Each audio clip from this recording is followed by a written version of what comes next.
Hello friends, എന്തൊക്കെയുണ്ട് വിശേഷം? എല്ലാവർക്കും സുഖല്ലേ? ഞാനും സുഖമായിട്ടിരിക്കണം. അപ്പോൾ ഇന്ന് നിങ്ങളോട് ഒരു പെൺകുട്ടിയുടെ ജീവിതകഥ പറയാം. ഒരു PG വിദ്യാഭ്യാസം പൂർത്തിയാക്കിയ ഒരു പെൺകുട്ടിയാണ്. അപ്പോൾ ജോലിക്ക് കാത്തു നിൽക്കാതെ ഈ പെൺകുട്ടിയുടെ രക്ഷിതാക്കൾ പെൺകുട്ടിയെ വിവാഹം ചെയ്തയച്ചു. ഒരു ഗൾഫിൽ ജോലിയുള്ള ഒരു ആളായിരുന്നു. ഒരു അക്കൗണ്ടൻ്റ് ആയിട്ടൊക്കെ വർക്ക് ചെയ്യുന്ന ഒരാളെ കൊണ്ടാണ് വിവാഹം കഴിപ്പിച്ചത്.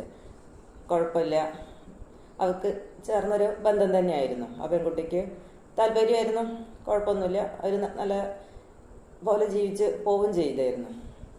കുഴപ്പങ്ങളൊന്നും ഒരു ജീവിതത്തിൽ ഉണ്ടായിരുന്നില്ല. പക്ഷെ ഈ പയ്യൻ കല്യാണം കഴിഞ്ഞ് ഗൾഫിലോട്ട് തിരിച്ചു പോയി. ഈ പെൺകുട്ടി PG കഴിഞ്ഞിട്ട് ജോലിക്കൊന്നും പോയിട്ടുണ്ടായിരുന്നില്ല. വീട്ടിൻ്റെ ഹസ്ബൻഡിൻ്റെ വീട്ടിൽ നിൽക്കുന്നതായിരുന്നു. ഹസ്ബൻഡ് ഗൾഫിലേക്ക് പോവുകയും ചെയ്തില്ലേ. അപ്പോൾ ഈ പെൺകുട്ടിക്ക് തോന്നി, ഇപ്പോൾ കമ്പ്യൂട്ടർ കോഴ്സൊന്നും കഴിഞ്ഞിട്ടുണ്ടായിരുന്നില്ല.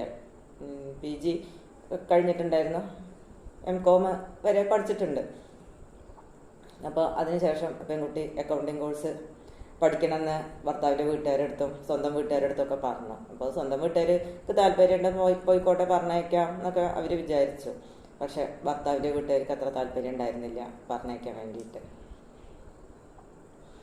പക്ഷേ അവർക്ക് താല്പര്യമില്ലെങ്കിലും കുട്ടി എങ്ങനെയൊക്കെയോ ആ കോഴ്സൊന്ന് പഠിക്കാൻ, പിന്നെ രണ്ടു കൂട്ടം കൂടി സംസാരിച്ചിട്ട് അവൾ പോയിക്കോട്ടെ, 2 മണിക്കൂർ നേരത്തെ അങ്ങനത്തെ ഒരു കോഴ്സാണ് ആ കുട്ടി ചെയ്തുകൊണ്ടിരുന്നത്. അപ്പോൾ അവൾ അതിന് പോയിക്കോട്ടെ എന്നൊക്കെ പറഞ്ഞ് ഭർത്താവൊക്കെ സപ്പോർട്ട് ചെയ്തിട്ട് ഏതായാലും ഭർത്താവിൻ്റെ വീട്ടുകാർക്ക് താല്പര്യമില്ലെങ്കിലും കൂടി ആ കുട്ടി ആ കോഴ്സ് എന്തായാലും പൂർത്തിയാക്കി. അപ്പോൾ ഈ കോഴ്സ് പൂർത്തിയാക്കുന്നതിൻ്റെ ഇടയ്ക്കാണ് ഈ കുട്ടിക്ക് ഇതിനെക്കുറിച്ചിട്ട് ഈ അക്കൗണ്ടിങ് കോഴ്സും കമ്പ്യൂട്ടർ കോഴ്സിൽ പല 2-3 വിഭാഗത്തിലുള്ള ഇതൊക്കെ ആ കുട്ടി പഠിച്ചെടുത്തിട്ടുണ്ട്. അപ്പോൾ പോയ ടൈം കൊണ്ട് കുട്ടി പരമാവധി കോഴ്സ്, ഹസ്ബൻഡിന് കുഴപ്പമൊന്നുമില്ലായിരുന്നു, അച്ഛനും അമ്മയ്ക്കും താല്പര്യം ഇല്ലാത്തതുകൊണ്ടാണ് ഒരു ചെറിയ ബുദ്ധിമുട്ടുണ്ടായിരുന്നത്. അപ്പോൾ ഹസ്ബൻഡിനുള്ള ക്യാഷൊക്കെ അയച്ചു കൊടുത്ത കുട്ടി ആ സമയം കൊണ്ട് 2-3 ഈ അക്കൗണ്ടിങ്ങിൻ്റെയും മറ്റേ കമ്പ്യൂട്ടർ സംബന്ധമായ 2-3 കോഴ്സുകളൊക്കെ ആ കുട്ടി പഠിച്ചെടുത്തു. അതിൻ്റെ സർട്ടിഫിക്കറ്റ്സൊക്കെ കരസ്ഥമാക്കുകയും ചെയ്തിട്ടുണ്ട്. അപ്പോൾ വീട്ടുകാർ പറഞ്ഞത്, ഈ കുട്ടി ആഗ്രഹിച്ചത് എന്താണെന്നറിയാം, അടുത്ത വരവെങ്കിലും വരുമ്പോൾ ഹസ്ബൻഡിൻ്റെ കൂടെ ഗൾഫിലേക്ക് പോയാൽ എന്തെങ്കിലും ജോലി സാധ്യത, അപ്പോൾ PG കഴിഞ്ഞതാണെങ്കിലും കൂടിയിട്ട് എന്തെങ്കിലും കമ്പ്യൂട്ടർ സംബന്ധമായ കോഴ്സുകളൊക്കെ ചെയ്ത് കഴിഞ്ഞാൽ ജോലിക്ക് കുറച്ചും കൂടി എളുപ്പമാവില്ലോ എന്ന് വിചാരിച്ചിട്ടാണ് ആ കുട്ടി ആ കോഴ്സൊക്കെ പഠിക്കാൻ ആഗ്രഹം പ്രകടിപ്പിച്ചത്. എന്തായാലും ആ കുട്ടിയുടെ കഴിവുകൊണ്ട് അത് പഠിച്ചെടുക്കുകയും ചെയ്തു. അതിനിടയ്ക്കാണ് അപ്പോൾ ഈ കുട്ടിയുടെ ആഗ്രഹം ഗൾഫിൽ പോകണം, ഭർത്താവിൻ്റെ കൂടെ അവിടെ ഗൾഫിൽ സെറ്റിൽ ആവണം എന്നൊക്കെ ഈ കുട്ടിക്ക് ആഗ്രഹമുണ്ട്. പക്ഷേ ഈ കുട്ടി ഇതൊന്നും ഇവിടെ സ്വന്തം വീട്ടുകാരടുത്തും പറഞ്ഞിട്ടില്ല, ഹസ്ബൻഡിൻ്റെ വീട്ടുകാരടുത്തും പറഞ്ഞിട്ടില്ല. അപ്പോൾ അവർ ഈ കുട്ടി അങ്ങോട്ട് പോകുന്നുണ്ടാവും എന്നുള്ളതിനെ കുറിച്ചൊന്നും അവർക്കൊരു ധാരണ ഉണ്ടായിട്ടില്ല. ആ കുട്ടിയുടെ ഹസ്ബൻഡിൻ്റെ ജോലി നഷ്ടമായി. എന്തു ചെയ്യും? ആ കമ്പനി നഷ്ടത്തിലാണെന്ന് പറഞ്ഞിട്ട് അവിടെ സ്റ്റാഫിൻ്റെ എണ്ണം കുറച്ചപ്പോൾ അങ്ങനെ അക്കൗണ്ടൻ്റായിട്ട് വർക്ക് ചെയ്യുന്ന പയ്യനായിരുന്നു. അപ്പോൾ ആ കുട്ടിയുടെ ഹസ്ബൻഡിന് ജോലി പോയി. ഈ കുട്ടി അങ്ങോട്ട് ഗൾഫിൽ പോകാമെന്ന് ആഗ്രഹിച്ചതാണെങ്കിലും കൂടിയിട്ട് ഇതിനെക്കുറിച്ചുള്ള ജോലി സാധ്യതകളെ കുറിച്ചിട്ടും അങ്ങനത്തെ കാര്യങ്ങളെ കുറിച്ചിട്ടൊക്കെ ഈ കുട്ടിക്ക് ഒരു നല്ല ധാരണ ഉണ്ടായിരുന്നു. ഇനി ഇവിടെ എന്തെങ്കിലുമൊക്കെ ചെയ്താലും ഇനി ഈ കോഴ്സ് കൊണ്ട് ഇവിടെ എന്തെങ്കിലുമൊക്കെ ചെയ്യാം എന്നുള്ളത് കുട്ടി പഠിച്ചു വെച്ചിട്ടുണ്ടായിരുന്നു. അപ്പോൾ ഈ കുട്ടി അതിനെക്കുറിച്ചിട്ട് ഒക്കെ കൂടുതൽ ഡീറ്റെയിൽ ആയിട്ട് ഇങ്ങനെ ഓരോരുത്തരോട് അന്വേഷിച്ചിട്ടും അങ്ങനത്തെ കാര്യങ്ങളൊക്കെ സെറ്റാക്കി വെച്ചിട്ടുണ്ടായിരുന്നു. ഇനി ഹസ്ബൻഡിന് കുറച്ച് ക്യാഷ് ആവുകയാണ്, ആ കുട്ടി കൊണ്ട് ഗൾഫിൽ പോയി ജോലി ചെയ്തിട്ട് കുറച്ച് ക്യാഷ് ആവുകയാണെങ്കിൽ ഇവിടെ വന്നാലും എന്തെങ്കിലും ഇങ്ങനത്തെ ഒരു ബിസിനസ് പരമായിട്ട് എന്തെങ്കിലും ഇവിടെ ചെയ്യാലോ എന്ന് വിചാരിച്ചിട്ട് അങ്ങനെ ആലോചിച്ചിരിക്കുകയായിരുന്നു. അതിനിടയ്ക്കാണ് ജോലി നഷ്ടമായത്.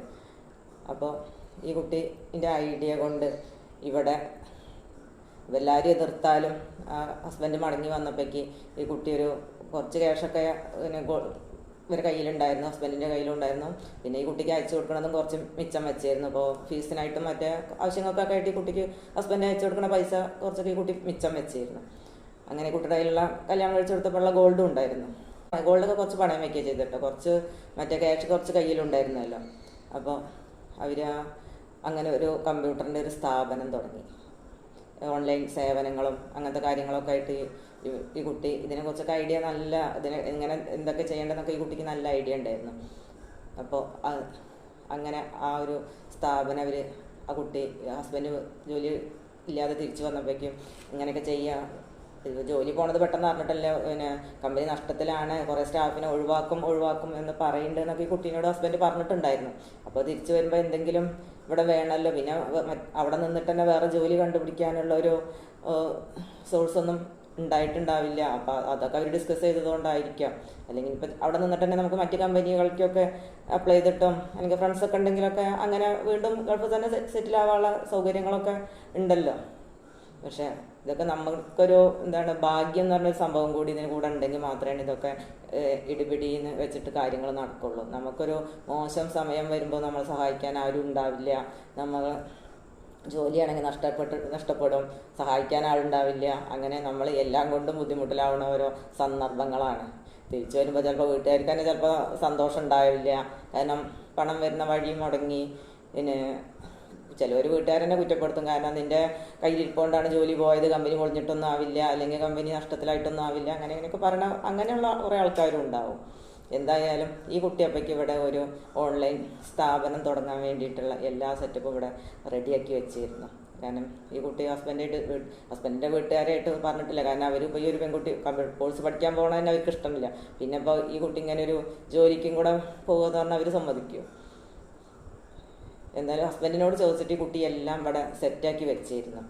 കാരണം ഇയാൾ തിരിച്ചു വന്നപ്പോഴേക്ക് അയാൾക്ക് ഒരു ബുദ്ധിമുട്ടും ഇല്ലാതെ ഇവിടെ ഒരു സ്ഥാപനം ഈ കുട്ടിയുടെ ഒരു കഴിവുകൊണ്ട് ഇവിടെ തുടങ്ങാനും അതിൻ്റെ എല്ലാ കാര്യങ്ങളും റെഡിയാക്കി വെച്ചിരുന്നു. ജോലി നഷ്ടപ്പെട്ടാലും തിരിച്ചു വരുമ്പോഴേക്കും ഇങ്ങനെ ഒരു സംഭവം ഉണ്ടാകുകൊണ്ട് ആ കുടുംബത്തിന് യാതൊരു ബുദ്ധിമുട്ടും ഇല്ലാതെ തരണം ചെയ്ത് പോകാനുള്ളൊരു കഴിവുണ്ടായി, യാതൊരു ബുദ്ധിമുട്ടുകളും. കാരണം സാമ്പത്തിക ഇനി ഇതിന്ന് മറ്റേ ക്യാഷ് കയ്യിലുള്ളതാണല്ലോ, അതിപ്പോൾ നമ്മൾ എന്തായാലും ഒരാവശ്യത്തിന് നമ്മുടെ നല്ലൊരു കാര്യത്തിന് അല്ലെങ്കിൽ നല്ലൊരു ഭാവിക്ക് വേണ്ടിയല്ലേ ആ ക്യാഷൊക്കെ നമ്മൾ ഉപയോഗപ്പെടുത്തിയിട്ടുള്ളത്. പിന്നെ ഒരു സ്ഥാപനം, സ്വന്തം പേരിലൊരു സ്ഥാപനം ആയില്ലേ, ഇനി അത് നടത്തിക്കൊണ്ടുപോകാനുള്ള കഴിവ് ഈ കുട്ടിക്കുണ്ട്, താനും ഈ പെൺകുട്ടിക്കുണ്ട്. അവർ രണ്ടുപേരും കൂടെ ചേർന്ന് പിന്നീട് ആ സ്ഥാപനം വളരെ ഭംഗിയായി നടത്തിക്കൊണ്ടുപോയി 2 വർഷത്തോളം എടുത്തു ആ സ്ഥാപനം ഒന്ന് പച്ച പിടിപ്പിക്കാൻ വേണ്ടിയിട്ട്. അതുവരെ അവർ പിന്നെ ഗോൾഡിൻ്റെ കടമെന്ന് പറഞ്ഞാൽ പിന്നെ ബാങ്കിൽ പണയം വെച്ചതല്ലേ, അപ്പോൾ അതിൻ്റെ പലിശയും ബാക്കി കാര്യങ്ങളൊക്കെ അവർ അപ്പോൾ അടച്ചിട്ടും അങ്ങനെ ഇതിൽ നിന്ന് കിട്ടുന്ന വരുമാനം കൊണ്ട് എല്ലാം ബാലൻസ് ചെയ്ത് പോയിട്ട് നല്ലൊരു നിലയ്ക്ക് ആ സ്ഥാപനത്തിനെ വളർത്തിയെടുത്തു. അത്യാവശ്യം എല്ലാ ഓൺലൈൻ സേവനങ്ങളും ആ സ്ഥാപനത്തിലുണ്ടായിരുന്നു. പതിയെ അത് അവർ കുറച്ചും കൂടി കമ്പ്യൂട്ടറുകളും അങ്ങനത്തെ കുറേ പ്രിൻ്ററുകൾ അങ്ങനത്തെ കുറേ സംഭവങ്ങളൊക്കെ അവർ വാങ്ങും. ആദ്യം 2 എണ്ണത്തിലാണ് തുടങ്ങിയിരുന്നത്. പിന്നെ അത് എണ്ണം കൂട്ടി ഒരാളെയും കൂടി ജോലിക്ക് വെച്ചു. ആദ്യം ഹസ്ബൻഡിന് കമ്പ്യൂട്ടർ കോഴ്സ് പഠിച്ച് അക്കൗണ്ടിങ് കഴിഞ്ഞ് പോയ ആളായതുകൊണ്ട് കുറേ കാര്യങ്ങൾ ഹസ്ബൻഡിന് അറിയായിരുന്നു. ഈ പെൺകുട്ടി പിന്നെ അങ്ങനത്തെ 2-3 കോഴ്സ് ചെയ്തതുകൊണ്ടെന്നാണ് ഇതിൻ്റെ അങ്ങനത്തെ കാര്യങ്ങളൊക്കെ ഈ കുട്ടി കൂടെ പഠിച്ചിരുന്നു. അപ്പോൾ അവർ വേറൊരു ജോലിക്ക് പോകാനുള്ള സാഹചര്യം ഇല്ലെങ്കിലും കൂടിയിട്ട് ഇങ്ങനത്തെ കാര്യങ്ങൾ സെറ്റിലാക്കി ഒരു ബിസിനസ് എന്നുള്ളൊരു മൈൻഡും കൂടി ഈ കുട്ടിയുടെ മനസ്സിലുണ്ടാകുകൊണ്ട് എന്താണ് അവർക്ക് നല്ലൊരു ലൈഫാണ് ഉണ്ടായി കിട്ടിയത്. എല്ലാവരും പറയും പെൺബുദ്ധി പിൻബുദ്ധി എന്നൊക്കെ പറഞ്ഞാലും ഏതൊരു പുരുഷൻ്റെയും വിജയത്തിന് പിന്നിൽ ഒരു സ്ത്രീ ഉണ്ടായിരിക്കും എന്ന് പറയുന്നത് പോലെ തന്നെയാണ്. ഇപ്പോൾ ഈ ഒരു കാര്യത്തിലൂടെ നമുക്ക് മനസ്സിലായത് ആ പെൺകുട്ടി നല്ല ബോൾഡായതും നല്ല തൻ്റേടുള്ളൊരു പെൺകുട്ടി ആയതുകൊണ്ടല്ലേ ഇങ്ങനെയൊക്കെ ഒരു കാര്യം നടത്തിയെടുക്കാൻ പറ്റുക. ഇതിപ്പോൾ എല്ലാവർക്കും പറ്റുന്ന ഒരു കാര്യമൊന്നുമല്ല. വളരെ ചുരുക്കം ചിലർക്ക് മാത്രമേ ഇങ്ങനത്തെ കാര്യങ്ങളൊക്കെ ചെയ്യാനുള്ളൊരു തൻ്റേടും കഴിവും ഉണ്ടാവുള്ളൂ. പക്ഷേ എങ്കിലും ആ ഹസ്ബൻഡിൻ്റെ തളർച്ച വന്നപ്പോൾ ഇങ്ങേ സൈഡിൽ നിന്നിട്ട് ആ ബുദ്ധിമുട്ട് ഒഴിവാക്കാനുള്ളൊരു ബുദ്ധി ഈ പെൺകുട്ടിക്ക് ഉണ്ടായി.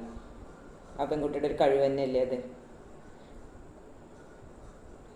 ചില കുടുംബ ജീവിതത്തിൽ ചില സ്ത്രീകൾ ചില പുരുഷന്മാരുടെ ജീവിതത്തിലേക്ക് വന്നു കഴിഞ്ഞാൽ അവർ ഏതൊരു ബുദ്ധിമുട്ട് അവർക്ക് വന്നിട്ടുണ്ടെങ്കിലും കൂടിയിട്ട് പിന്നിൽ നിന്ന് സപ്പോർട്ട് ചെയ്യണോണ്ട് എന്താണ് ആ ഒരു ബുദ്ധിമുട്ടല്ലാതായിട്ട് മാറിയിട്ടാണ് അത് മാറി നിൽക്കും. ആ ബുദ്ധിമുട്ട് മാറി നിൽക്കും എന്ന് പറഞ്ഞ പോലെയാണ്. സുഖസുന്ദരമായിട്ട് ഇപ്പോൾ അവർ ആ സ്ഥാപനം നടത്തിക്കൊണ്ട് പോകണോ, 2 പേരും അതിൽ ഒരുപോലെ വർക്ക് ചെയ്യണതോ, 2 പേരും രാവിലെ പോകണോ തിരിച്ചു വരണോ, നല്ലൊരു കുടുംബജീവിതം അവർ നയിക്കണം. സാമ്പത്തികമായിട്ട് ഇപ്പോൾ കടങ്ങളൊക്കെ ഏകദേശം വീടി തുടങ്ങി. ഗോൾഡൊക്കെ കുറച്ച് പണയത്തുനിന്ന് എടുത്തു. ഇനി അധികമൊന്നും ഗോൾഡില്ല. ഒരു 6 ലക്ഷം രൂപയോളമാണ് അവരതിക്ക് ആദ്യം ഇൻവെസ്റ്റ് ചെയ്തത്. ഇപ്പോൾ ആ കടങ്ങളൊക്കെ ഏകദേശം വീട്ടി മിച്ചം വരുന്നതേ ഉള്ളൂ. ലാഭത്തിൽ തന്നെയാണ് ഓടുന്നത് എങ്കിലും കൂടിയിട്ട് പിന്നെ ഒരുപാട് സാമ്പത്തിക ലാഭത്തേക്കൊന്നും എത്തിയിട്ടില്ല. എങ്കിലും അവരുടെ ജീവിതം ഒരു കുഴപ്പമില്ലാതെ കൊണ്ടുപോകാനുള്ളൊരു നിലയ്ക്ക് അവർ ഈ സ്ഥാപനം കൊണ്ട് എത്തിപ്പെട്ടു. അപ്പോൾ ഇതൊക്കെ നമുക്കൊക്കെ എന്താണ്, ചില ഒന്നും അല്ല എന്ന് വിചാരിക്കുന്നിടത്തു നിന്നും നമുക്ക് നല്ലൊരു ലൈഫ് ഉണ്ട് എന്നുള്ളത് കണ്ടെത്തുന്ന ഒരു കാര്യമാണ് ഞാൻ ഇപ്പോൾ നിങ്ങളോട് സംസാരിച്ചത്. അപ്പോൾ മറ്റൊരു വീഡിയോ ആയിട്ട് വീണ്ടും കാണാം.